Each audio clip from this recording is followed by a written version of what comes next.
L'ONU en action, un programme de la télévision des Nations Unies.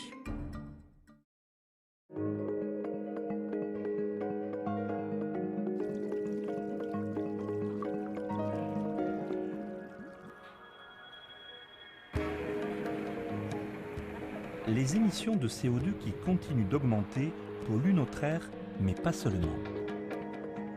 Les océans, qui absorbent environ un quart de ces émissions, en subissent également les conséquences. Une fois dans l'eau, le dioxyde de carbone se transforme en acide, processus appelé acidification des océans. Et cela ne constitue pas qu'une menace pour l'existence de certaines espèces marines, mais aussi pour les communautés dont les revenus dépendent directement de la pêche et des produits de la mer.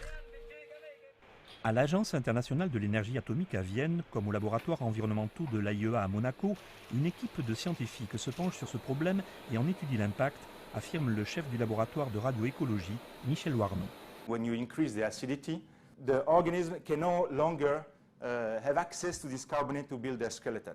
And so it's reducing the skeleton, and many organisms depend on this skeleton to survive, to grow, to reproduce. Michel et son équipe utilisent des radioisotopes comme traceurs. Ils travaillent sur les différents niveaux d'acidité prévus pour les 100 prochaines années. Une des recherches en particulier analyse l'impact de carbonate moins disponible sur la formation des coquilles des huîtres et des moules, un processus appelé calcification.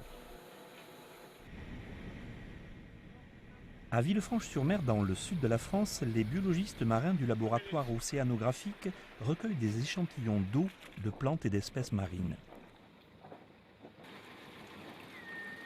Sous la supervision du professeur Jean-Pierre Gattuso, ce laboratoire a suivi les effets de l'acidité depuis 2006. We are partnering with the IAEA in Monaco and we do joint experiments on various calcifiers, shells, mollusks and corals to understand the effects of ocean acidification.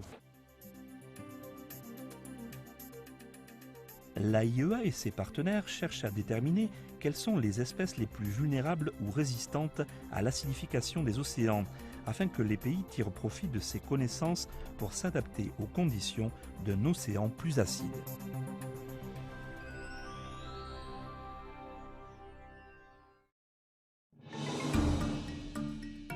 Un reportage produit par Louise Potterton et Peter Pavlicek pour les Nations Unies.